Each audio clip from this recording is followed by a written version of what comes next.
As promised, I'm back with another perspective. If you enjoy this show, you can check out the weather show, which I do Monday through Friday at 5 o'clock Mountain Time. And we just kind of wander around the world and see what is of interest, and especially stateside, where we usually have a lot going on. All right, here's how to contact or connect with me. MetaDimeDigitalCo.com. Another perspective podcast is where to get audio recordings of these. And of course, they're on YouTube as well. My channel is Weather Wars, but also Metadime Digital. Facebook, Scott.Stevens.2021 is the show page rather than my personal profile page. And then Instagram at Scott Stevens 2891. And then the website we're working on is scottstevens.co. All right. Going to talk about the reset today. We all know big changes are coming. This is kind of a given. We can feel it. We can sense it. And as we've talked about in past episodes, I think we're all born with an anticipation of being here for these coming events, that we are of a caliber of person to which we can rise to the occasion to contribute in a positive way. But without seeing that potential outcome, it's very easy to get lost in the minutia of the day, the minutia of the story, the news of the evening, or the chaos of where your friends and family reside. It's difficult to hold that anchor and hold true to what you believe you are, or what you believe is to be true. And even then, with so much rampant censorship and controlling of the narrative, the question always arises as to what is true. All right, so let's move on to this. We'll start with this, a Memory Hole 101. We talked about this on Monday in the show called Is It Fake or Might It Even Be Real? We don't know till afterwards. So we'll come into this. And we had an incident just today where the word preference was memory holed. And it had happened when we have a senator from Hawaii, Senator Hirono, was asking the Supreme Court nominee Amy Coney Barrett about sexual preference. And just to bring this up, Ruth Bader Ginsburg, who was just passed away well into her 80s and had used the term sexual preference back in 2017, but apparently Hirono jumped on Amy Coney Barrett for saying on Tuesday that the term was offensive and outdated. So really, I mean, I wasn't aware of this, and being a man with a sexual preference, that's just always the way the term has been. I think we all have a preference one way or another, whether it be bisexual, homosexual, or straight. There is a preference. So, as recently as last month, Webster's dictionary included a definition of preference as orientation, at least in that terms. And all of a sudden today it was changed to include the term reference. So we have these goalposts that are constantly moving. And this goes back to memory hole, where the story is adjusted, altered to approach and to conform to the narrative of the day. So on today's story, which will it be? Build it back better? Or are we going to go through a force quit? And those of you that are Apple users, we know the term force quit. Command Q is when you command the program that is running to quit, and then we'll restart it up. And the question is, do we force quit, or is it built back better? The other thing is, are we to the point where for Windows users, are we at a blue screen moment? All right, this comes back to Ryan McShane, shared with me a couple of episodes back, and I just thought it was appropriate to share. So hat trick to Ryan here. Government behavior and corruption. Well, let's just start with this. He thinks most people are alarmed by, and then we're going to go through the list. Government behavior and corruption, simply because that's the way it is. Today's pharmacological healthcare model, but that's the way it is. Religious leaders' behavior, but that's the way it is. Debt-based financial systems, once again, that's the way it is. A two-tiered justice system.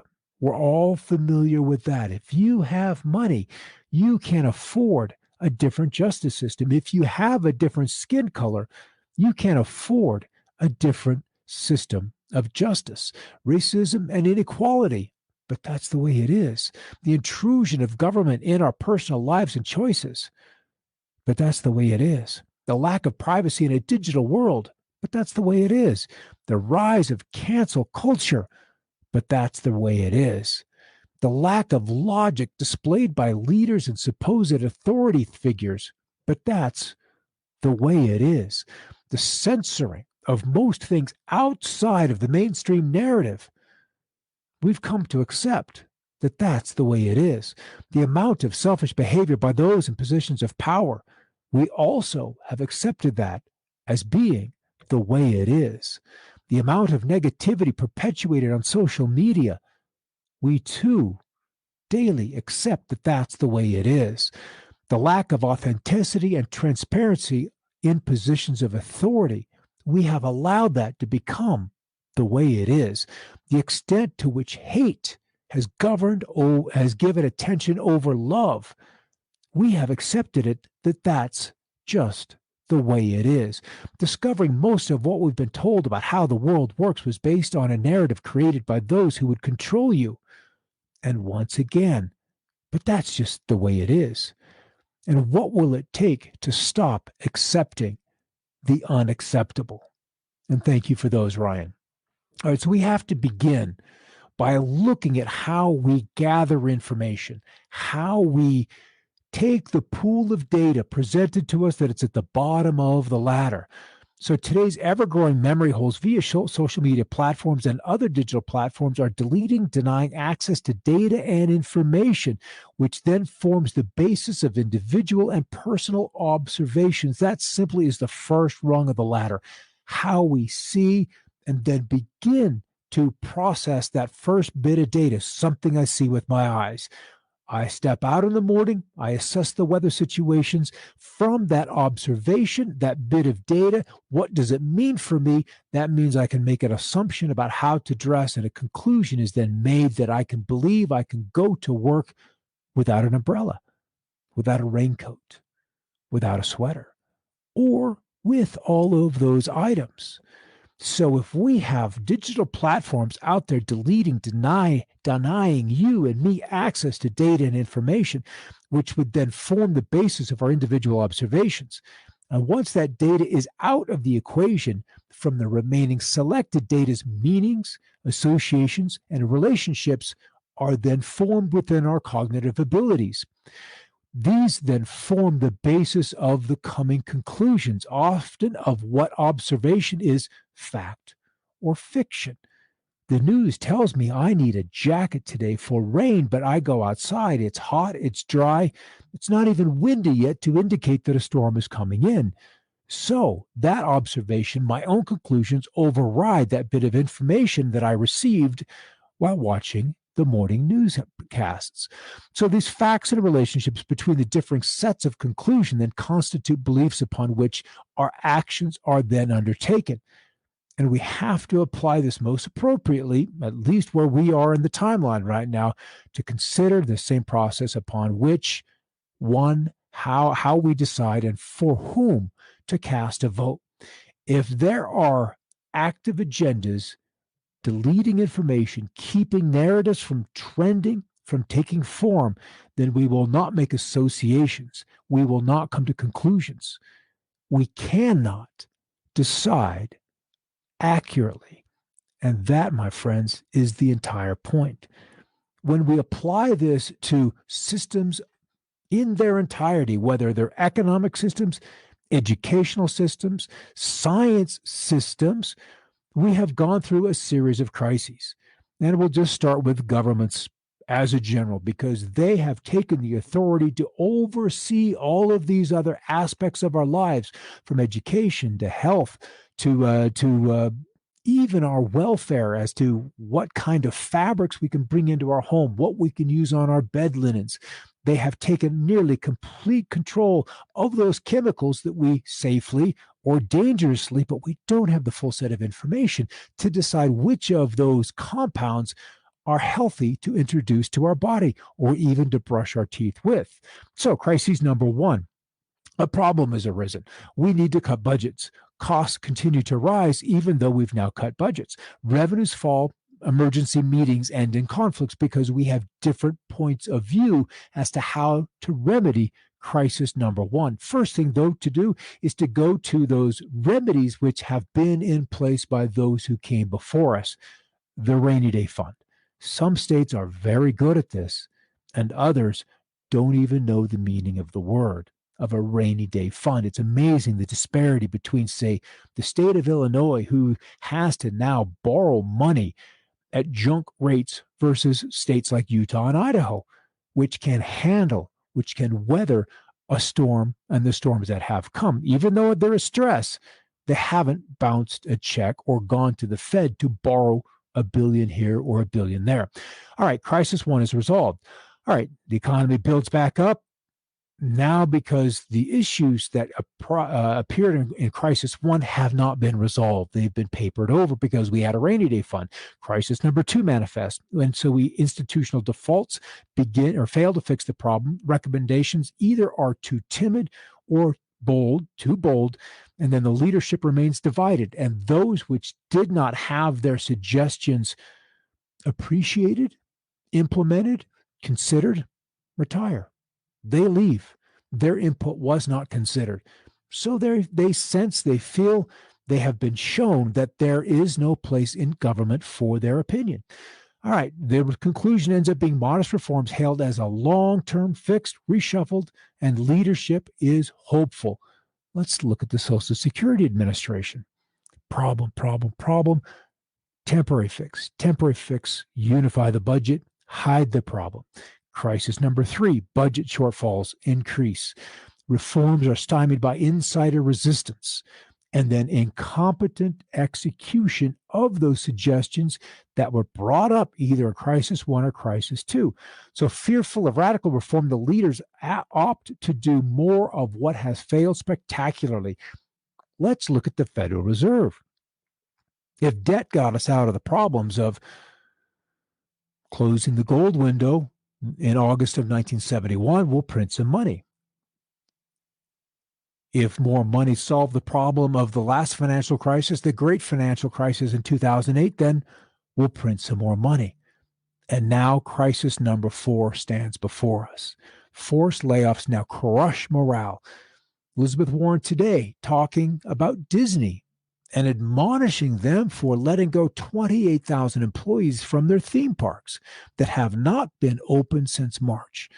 Why would Disney, even if they had a barrel of cash or two or three, considering they have bought $60 billion worth of their own stock, why would they continue, knowing where COVID is going, knowing that there are no solutions on the horizon? Why would they continue to staff amusement parks that have not been open in 6 months? It's ridiculous. You let the wait go. Despite it, and it's a risk of those employees. It's time to retool, retrain, and redeploy yourselves to another field of business, because apparently we can't solve COVID, therefore, or the common cold, so therefore we can't open the parks. Time to find a new career. So crisis four, forced the layoffs, crush morale, competent, continue to quit. They leave the organization, retire institutional momentum, and then is essentially run to a conclusion of failure. The organization ceases to function. There is no plan B, and systemic collapse is the result. How many companies that have been on the stock exchange, the NYSE, or even the NASDAQ for that matter, no longer exist today? Or how many are on life support because someone has said, let's throw a little more money at the solution? From Sears to JCPenney, Macy's, the list goes on and on and on. Even the malls. There are so many malls that have lost every single one of their anchor tenants that to remain open is probably just a Hail Mary to hope to find some other purpose for that existing structure. Otherwise, it'll end up weeds, overgrown, and decrepit from falling into disrepair. So the same process applies to the many systems that are held in places by families, businesses, municipal, state, and of course, sovereign governments. If a full and accurate view of the landscape is withheld from those making decisions, ignored, or even rationalized away, then the view from the rose-colored glasses or continuing censorship, then the shattering, a collapse, or failure of this tightly held paradigm can only and inevitably occur. And since the loss is viewed as catastrophic by those at risk, they will fight with everything they have to stymie radical reforms. We're seeing that with the banks right now, as these other technologies like blockchain, like peer-to-peer lending, as these two innocuous but very powerful ideas come into the purview of those within the financial system, it becomes an existential threat.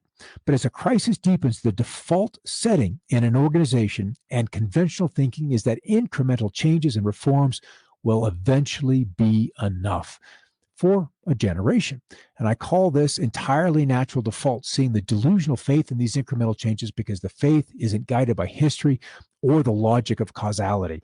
It's simply convenient and easy. And the thing is, nobody gets fired or demoted for agreeing to do more of what has failed spectacularly. So here we stand.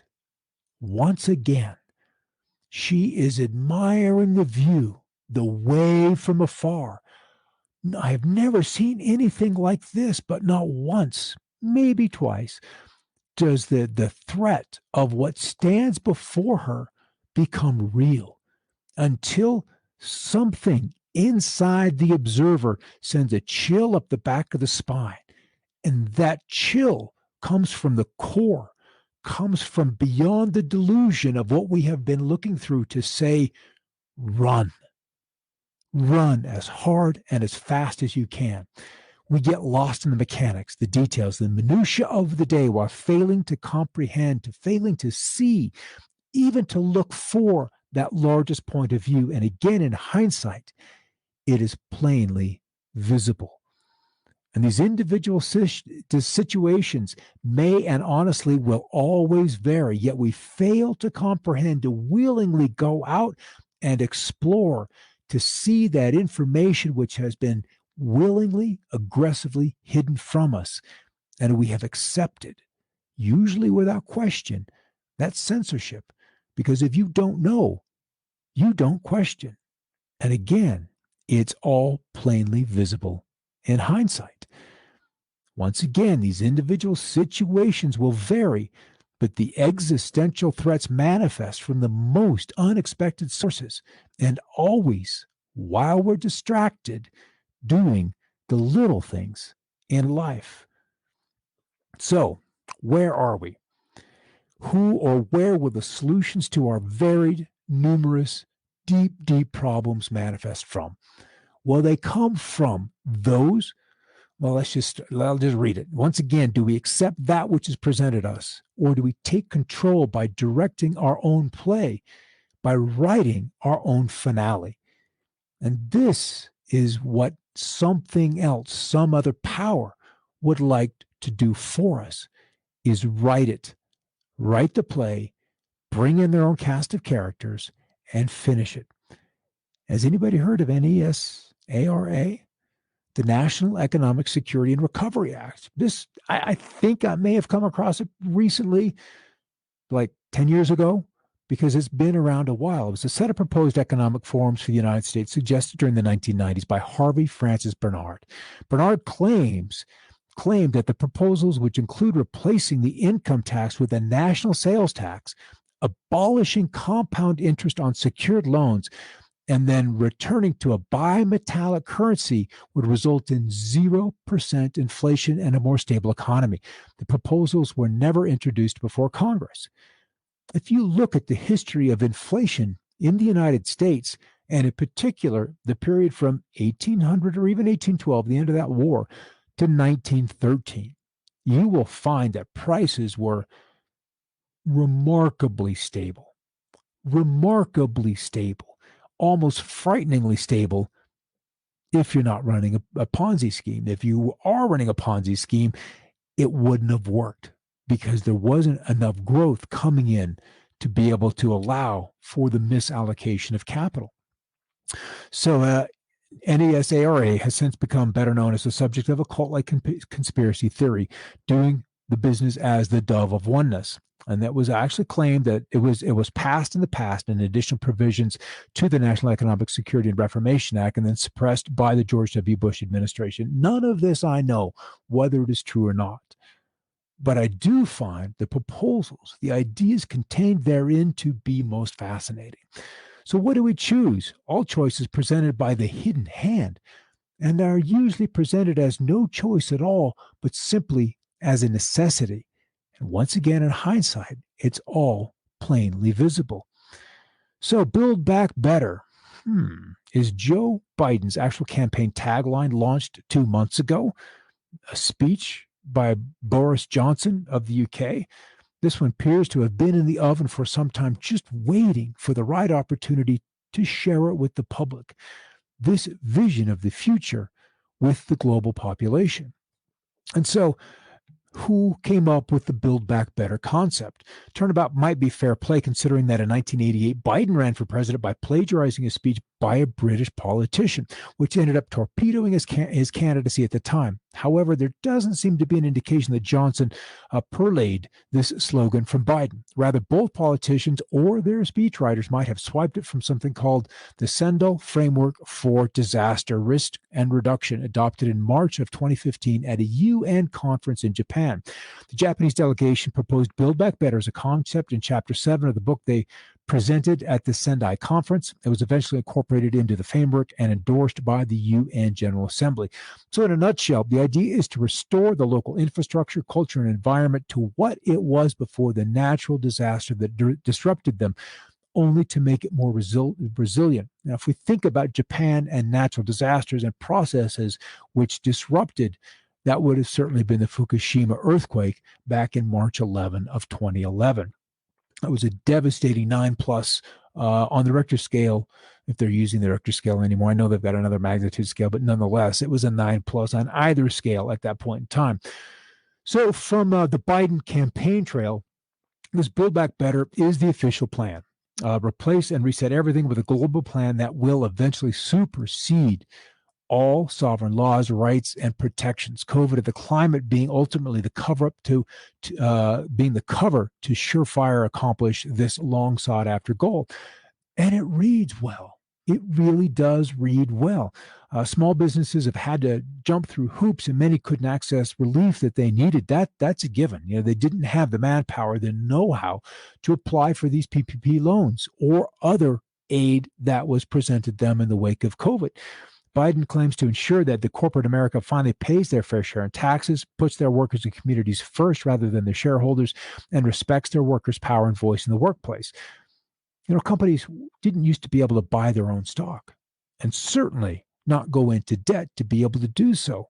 That is a rather recent change to SEC rules and laws. And I totally agree with that. There's no reason companies should be able to, like Disney, borrow, spend, redeploy profit, capital, potential reinvestment back into the stock market. It does not make sense.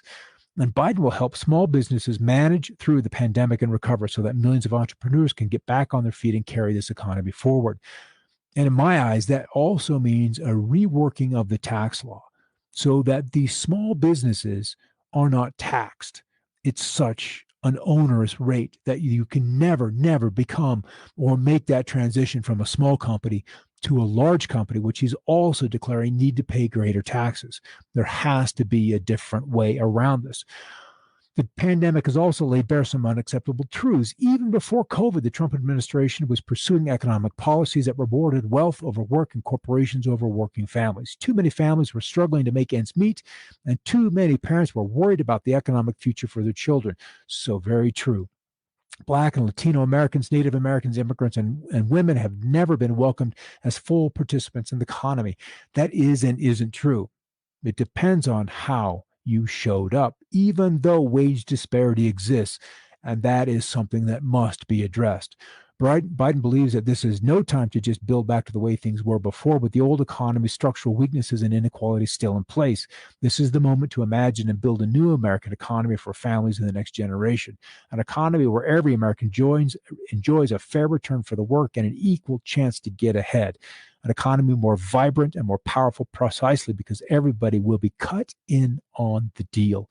Interesting terminology. So why now and not back in '08?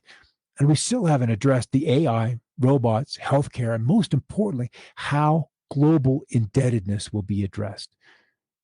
How will we get around that pair of elephants now standing in a small room? And I have this fear, this anxiety that the debt will simply not be addressed until we get past the election. And the UN chief has warned of this unparalleled economic shock as a result of COVID-19. And we can go through the list of all of the programs upon which this Build Back Better has been a part of it. So how do we get to the targets? How do we become more successful, profitable, while continuing to demonstrate inclusivity, tackling the climate crisis, and addressing human rights? These human rights issue, I think we can be an optimist, and I know we can get there, but it probably will not be with this particular Build Back Better plan. Because as we know and have been shown time and time again, there remains a hidden hand behind the scene. Behind all that lies the hidden hand forever guiding humanity into and through every war, every crisis, and every event in history, this one being no different. The hidden hand wants to build back better. But what do they want to build? Will it be through a war?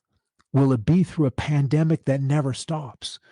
Will it be that our divisions, our poverty, our status, our education, our color, all of those will give the happy talk, will give protections too, but still keep the hand from revealing itself.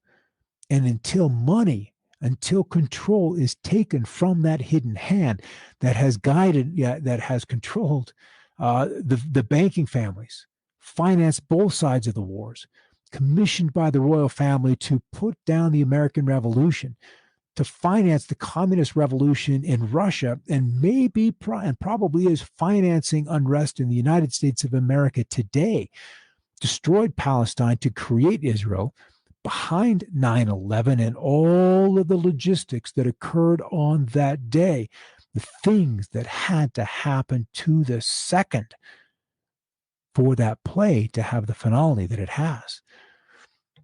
So, what is to come is never hidden.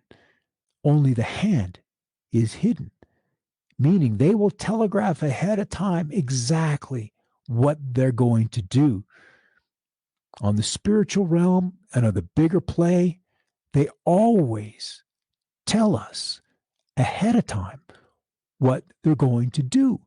You don't know the details exactly, but in hindsight, it's ridiculously clear just exactly what happened and who pulled it off. So even in Her Majesty's government in the UK, rethink, reskill, and reboot is now the 3-word motto. Her next job isn't in dancing. It isn't in her love or passion of what she would like to do with her life. It could be in cyber. And of course, she doesn't know it yet because the hand has not revealed to her what her task, what her purpose will be. So we have this agenda now that is slowly being revealed, rolled out to the public, will destroy the economy, and 2 things will be the cause. We have seen, all of us, the benefits of less economic activity, the clearer skies, the cleaner waters, the uncongested roads, the easier commute. We can see the upside of less and how environmentally that can be more. And this is the end game that they're pushing us towards. There are upsides to it, absolutely. But are we consulted? Are they honest about how we are to get there? And that's where I am. In a shocking claim, the president of Madagascar said that the WHO had offered a $20 million bribe to poison the COVID-19 cure. An herbal remedy called COVID-19 Organics made from Artemisia can cure coronavirus in patients within 10 days, said the president. We can't have that. We can't have cures, not yet. We're not to that point where we need people up and mobile. We can't have hydroxychloroquine or chloroquine itself out there showing people that they can treat this thing for themselves. That is going to be Build Back Better. But we haven't been shown what's beyond what we're building, what we'll be giving our energy to, or simply what we'll be surrendering in traveling less, communicating less, consuming less. What are we giving up? The other option is a monetary reform proposal. And this guy, Harvey Francis Bernard, a Louisiana State graduate in systems philosophy and an engineering consultant and teacher, created this proposal during the late 1980s and early 90s. He printed 1,000 copies of his proposal titled, appropriately, Draining the Swamp, Monetary and Fiscal Policy Reform, published in 1996. He sent copies to members of Congress, believing it would pass quickly simply on its merits, based on the theory that debt is the number one economic factor inhibiting the growth of the economy, and that compound interest is the number one moral evil and the reason for debt. Bernard made several other attempts during the 90s to draw political attention to the problems he saw in the U.S. economy and suggested economic recovery proposals based on the root causes be determined. And after these did not succeed, he decided in 2000 to release the proposal into the public domain and published it on the internet.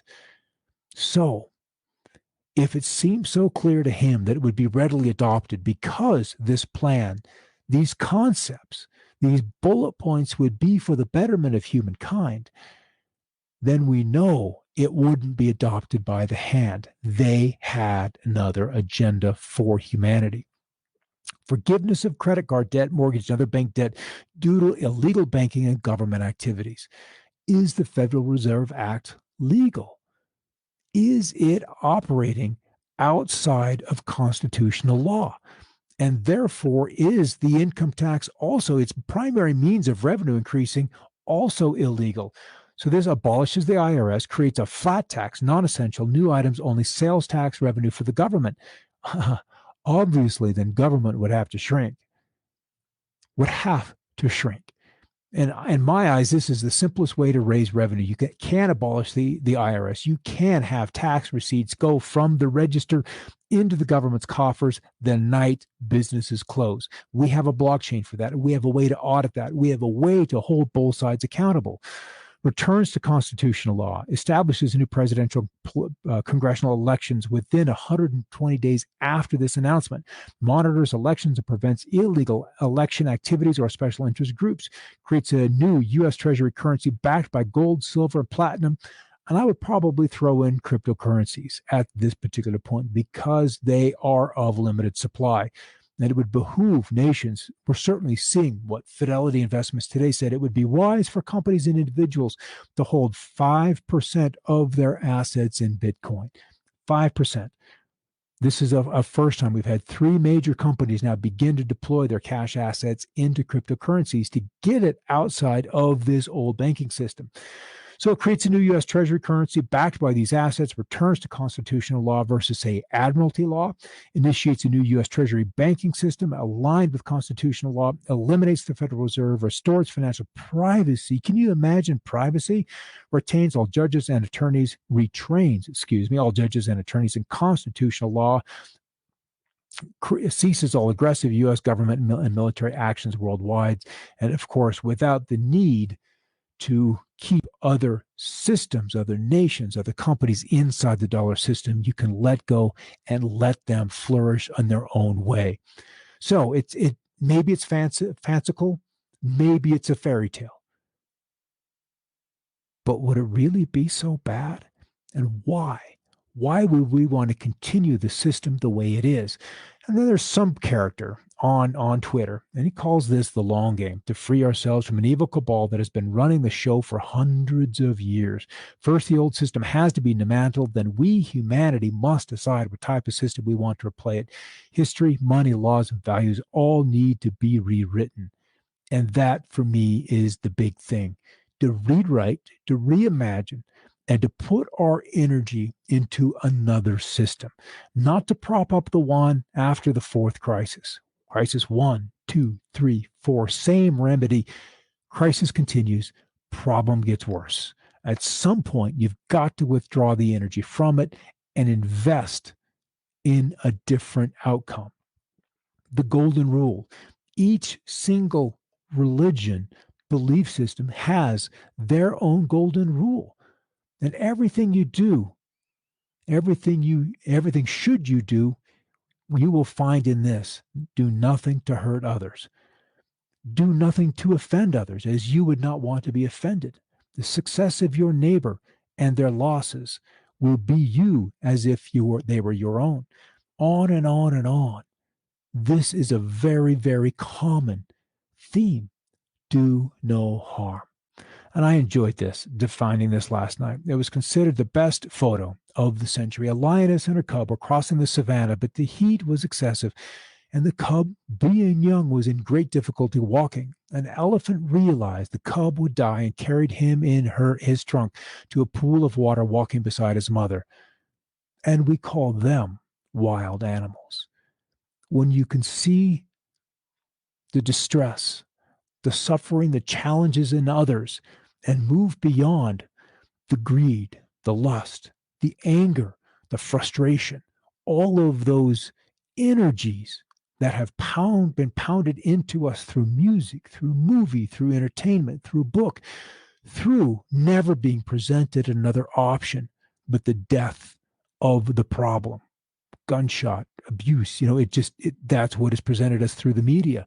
Will we get to the other side? We'll be able to see and understand the golden rule and apply it in money, in relationships, in education, in our own imaginations. So when we get to another perspective on Monday, I want to talk about how nations run out of food and what must be done now to prepare for what appears to be a long, long, dark winter ahead. Project Veritas came across a group of folks who, if they don't get their way with their election, have promised to make life a bloody hell for those on the other side. Promised.